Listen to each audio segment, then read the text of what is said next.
We're picking up where we left off with chapter 20.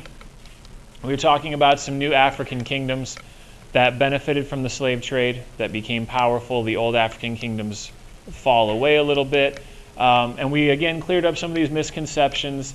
Trade is actually controlled by the African rulers more often than not at first. How many of you actually ended up reading that article, that document from the African king, Nzinga Mbemba? Okay, you really need to read that.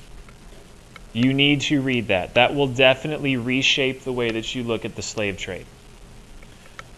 The Cliff Notes version of it is that once the slave trade with the Portuguese has been going for a while, the African monarch is powerless to stop it.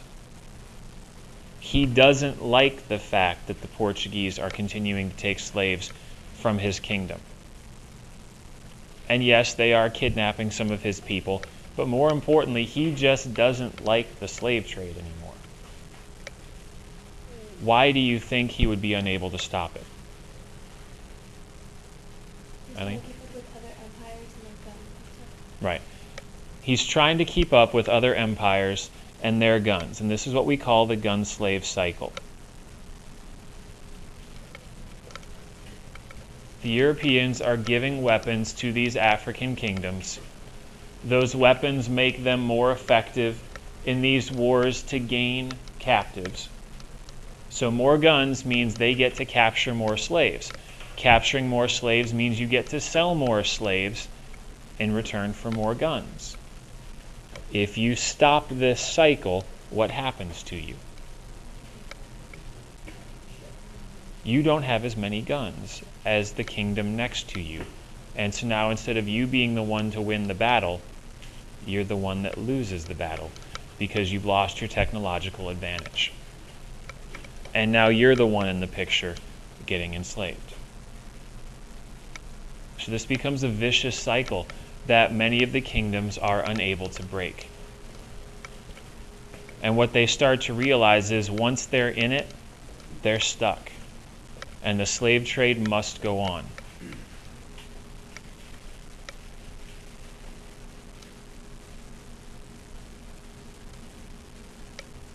So are we good with the gun slave cycle? This makes sense. You can see how this just builds and builds and builds and builds. Nod your heads. Okay. All right. What this leads to is something called the triangle trade. And this is a big SOL concept also. So this is something you need to know. The triangle trade is actual economic exchange. It's trade, it's bartering, it's give and take. The Europeans come down from Europe with their slave ships. And they get to this part of West Africa, which is called the Gold Coast. That's where Ashanti and Dahomey and Benin and Congo and a lot of those other slave kingdoms were. You exchange your manufactured goods for slaves. And when, again, if you're European, what are you giving in order to get slaves? Guns. And there's one other big trade product that you hand off to the African rulers. Goes great with guns. Rum. Alcohol and firearms. Oh, joy. I must be fighting those now. Yeah. Good combination. So, guns and rum go to Africa. Slaves come out of Africa across what we call the Middle Passage. It's the middle leg of this triangle. It's the middle path across the Atlantic Ocean from top to bottom, whatever way helps you remember it. And we're taking these slaves to the New World colonies run by the Spanish and Portuguese. And what are we going to have them do there? Work. Doing what? Sugar plantations. What else? Cotton. Tobacco. Do you remember Potosi? Mining. Gold and silver. The biggest employers of slaves will be mining and sugar. Now, I know here in Virginia, cotton and tobacco is very near and dear to our hearts because that was kind of our colonial heritage. But again, you have to remember, those were the less desirable crops. You were growing those because you were out of the range of sugar. The climate wasn't right. You couldn't grow the best crop, and you couldn't mine gold and silver, so you had to find something else. Tobacco and cotton were not as profitable as sugar and gold and silver. So there's another stereotype to break. We were not the center of the slave trade. We were peripheral. That's why there were so few slaves relatively that were brought to the North American colonies. Remember, it was 400,000 compared to 9 million, 10 million. It's a fraction. Now again, this is another cyclical cycle. Guns for slaves. What do slaves do to your crop output? Do you get more or less with large numbers of slaves working? You get more.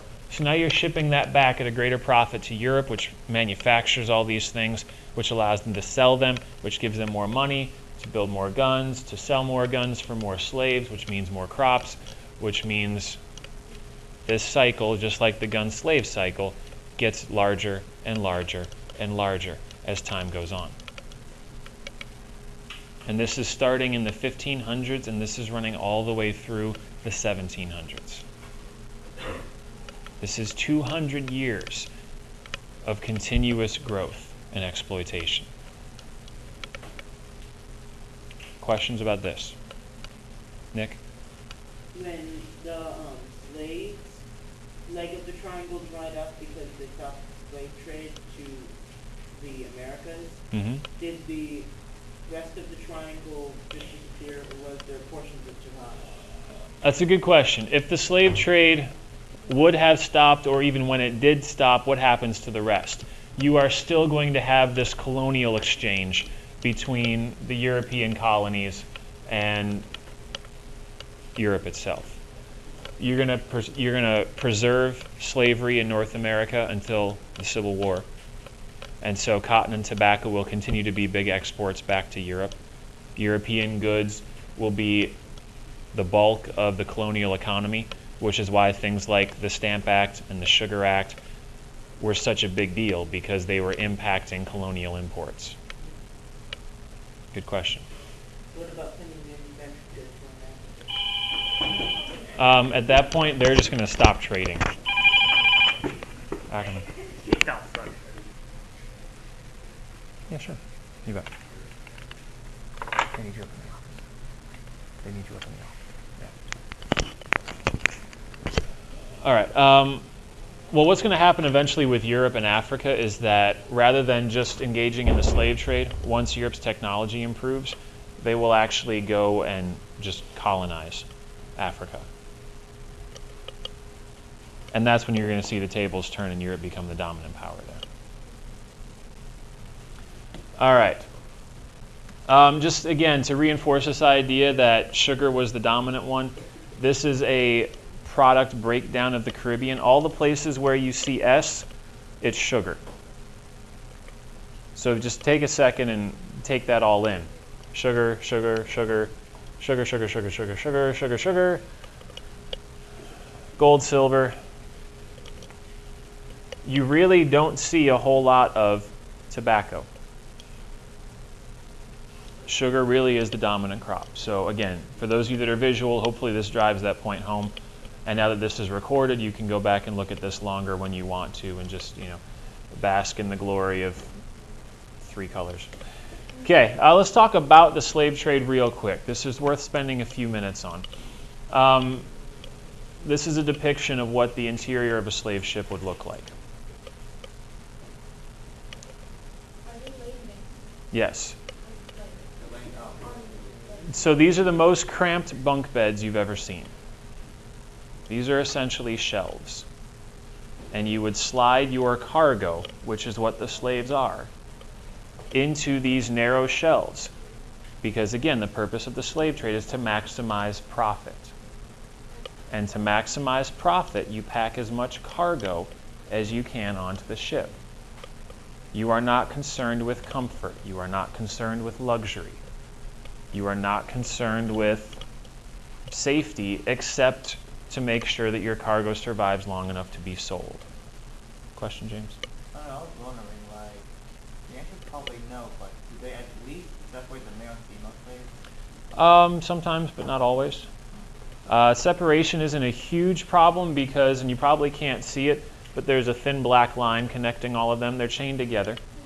And there really isn't a lot of opportunity to move around, as you can imagine. And again, this is not what the slave trade looked like prior to the Europeans showing up. Trans-Saharan slave trade, the East African slave trade, it didn't look like this. The Europeans turned it into something that is far more inhumane. And so I want you to take a moment and put yourself in this place, because this is one of the things that we don't often do. And it's one of the things that you have to do with history, is you have to try to empathize and internalize some of this. So let's paint you a quick little mental picture. All right, you've been taken from your home.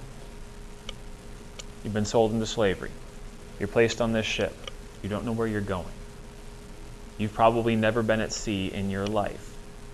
The largest body of water you've seen is a small lake or a river. So you're not entirely prepared for an ocean voyage anyway. And what's the typical motion of a vessel when it's sailing on the ocean? All right, you ride the crests of the waves, you sway a little bit, and what does that do to a lot of people?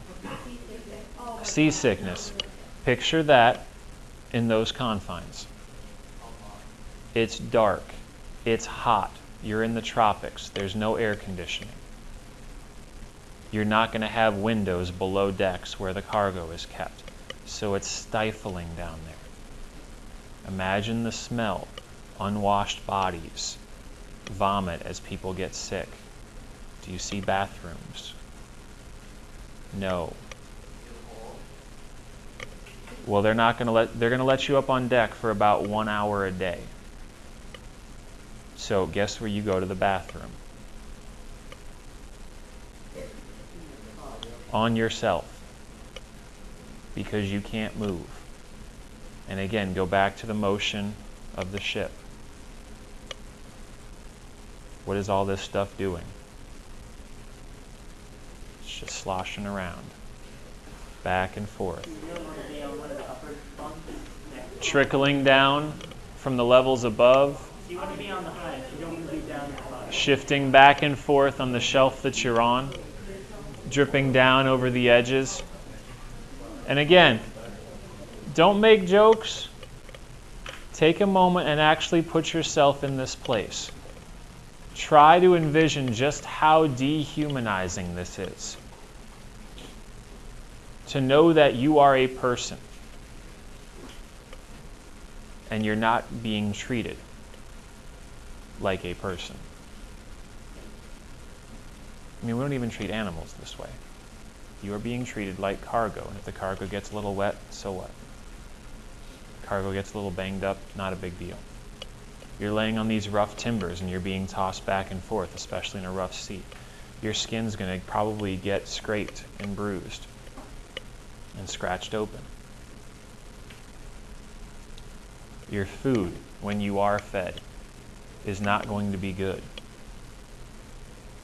Oatmeal, dried bread, salted meat. And they're not going to unchain you and let you sit up and give you a little tray and some utensils. They're going to slop it down next to your head, and you're going to turn your head and try to get what you can as everything else is sloshing around. That's your life for 6 to 12 weeks, depending on how long the voyage takes. And for that 1 hour a day, they're going to bring you up on deck. Give them a chance to clean out the cargo hold, try to get rid of some of the stench. And while you're up on deck, they're going to make you exercise, because if you just lie there for 6 weeks, your muscles would atrophy to the point where you wouldn't be able to walk when you got off the ship. Are you any good at a slave market at that point? Are they going to get any money for you? No. So they bring you up on deck, they bring up buckets of seawater from over the side, and they douse you to clean you off and get most of the vomit and the smell and the urine and the feces off you. And how does that salt water feel on all those open cuts and scrapes? Imagine the sunlight in the middle of the day, in the middle of the ocean, in the tropics, after 23 hours of darkness. Blinded, disoriented, and now in a lot of pain because of all that salt water and all your open wounds. You feel feeble and weak because you're not eating much. You haven't been able to move your legs, they're stiff. And now the sailors take these small whips and they start beating at your feet to make you hop up and down so that your leg muscles get some work and don't atrophy quite as quickly. That's the experience on the Middle Passage. That's what the Europeans, first the Portuguese, then the Spanish, then the English, then the French, then the Dutch, that's what they turned the slave trade into. That's when it becomes all of those things that your stereotypes have turned it into. And like we told you before, all your stereotypes are valid. They're just a small part of the bigger picture. So when you get to the New World, that's what you do. You work in the farm fields, working on sugar, tobacco, cotton plantations, or mining. Some of the artist renderings from this time period try to make slavery look really nice. So here all your slaves are really well dressed. The men are in suits, the women are in dresses. Slavery looks pretty idyllic. Who wouldn't want to be a slave if you're treated that well? But that's not really what it's like. Here's where you're going to process the sugar. Imagine how hot it is in these places where you're purifying the sugar. No, this is once you're in the New World. This is how you process the sugar cane. Right, glorified hamster wheels. You run the sugar cane through these crushing stones. It crushes out the sugar and the juice. You discard the canes. Your job is to do this as quickly as possible for probably about 12 hours a day. Which means you need to keep these things moving. Which means you need to be paying attention to what you're doing, because if you're pushing through the canes and you go to grab the next deck and you lose track and your hand gets sucked into the crushing stones, sorry, dude. If your foot falls through the hole and you crack your ankle, you're not much use anymore, are you? Why don't they feel solid? Well, that would require more work and craftsmanship, and the idea here is to make a profit. Quicker and easier just to get another slave. This is the indoor production facility, same concept, less space. Plus, really warm, because you're inside. All right, so let's talk about what all this does.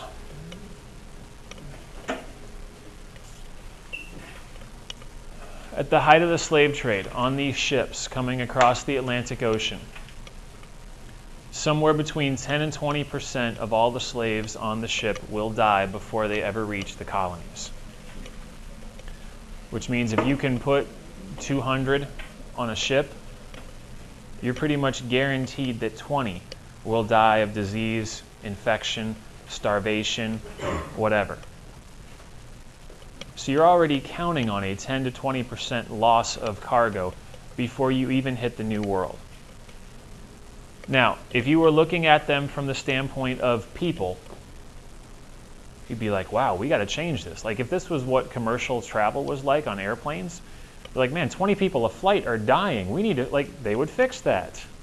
Like, they'd put doors on the planes, you know, so people wouldn't get sucked out. But because this is cargo, this is just an acceptable loss. So you pack them in tighter, you get a few more in. That way, when we lose a couple more, it's not a big deal. Depending on the voyage, if the wind wasn't good, the ship went slower. If you had rough seas, if you had an outbreak of disease, you could lose half. Yes? Wouldn't you want to take lots of them and treat them better to ensure that more will survive? Good question. Wouldn't you want to take less of them and treat them better to ensure that more survive? Economically speaking, no.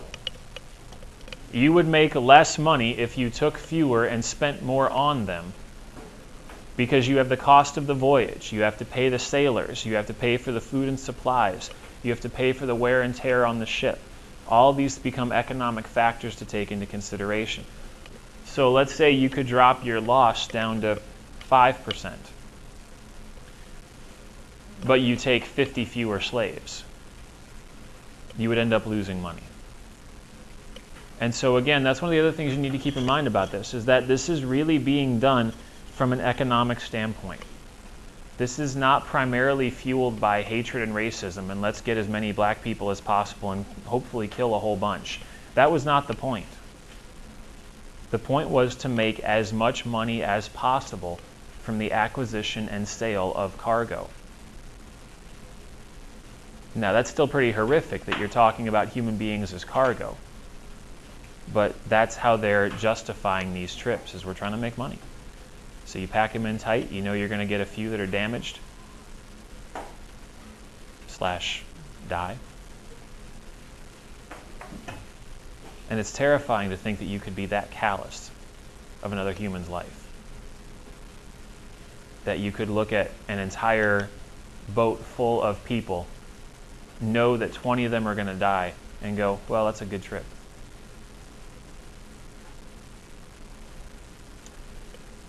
Whether you want to call it karma or justice or whatever, the Europeans that went to Africa and stayed in those factories, those trading forts, acquiring slaves and then putting them on the ships, the mortality rate for Europeans in Africa was about 90%. 90% of the Europeans that went to Africa died. Any guesses from what?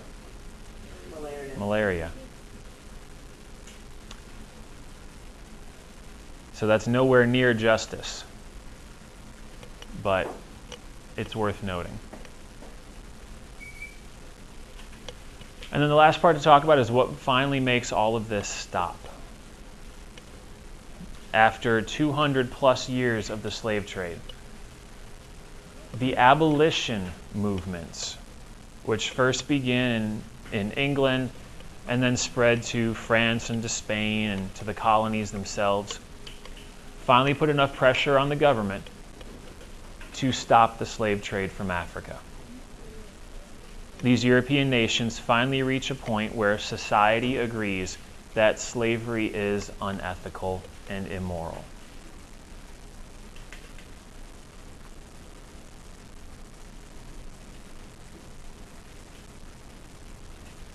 Now, your book talks about William Wilberforce.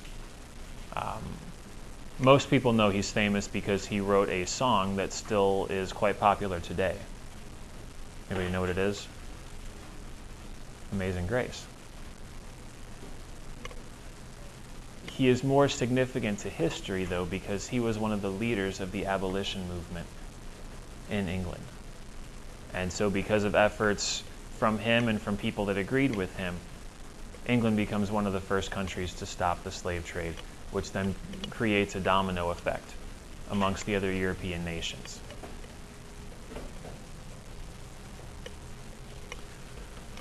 But after 200 plus years of the slave trade, you look at what happens to Africa. And some scientists and historians figure that had the slave trade never happened, at least the Atlantic one, Africa's population could have been doubled what it was, and without the significant gender disparity that you saw, where it became so heavily dominated by women.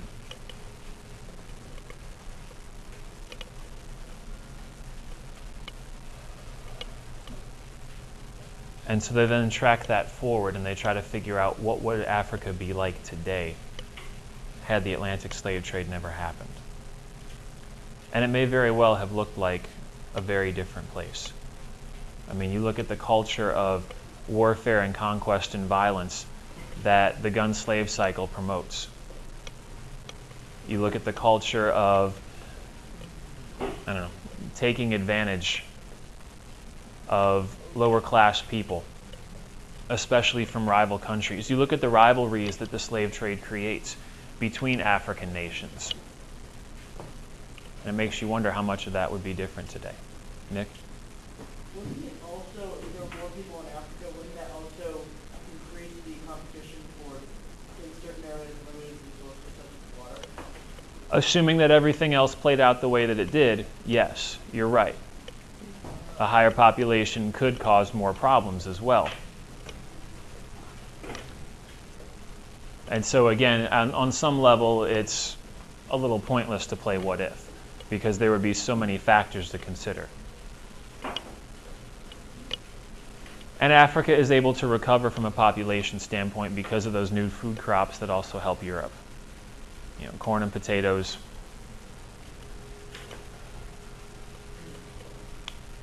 But we're ultimately left with, we don't really know what it would be like. All we know is what it was like, which was, as a continent, fairly traumatized. You know, were there some places that were untouched by the slave trade? Yeah, there were. But were some of the most culturally developed, socially developed, affluent kingdoms some of the ones that were also the most affected? Yeah. And so again, it makes you wonder how Africa could have developed differently had those major kingdoms been allowed to expand their influence rather than competing with each other to sell each other as slaves. All right, quick questions on any of that? Emily?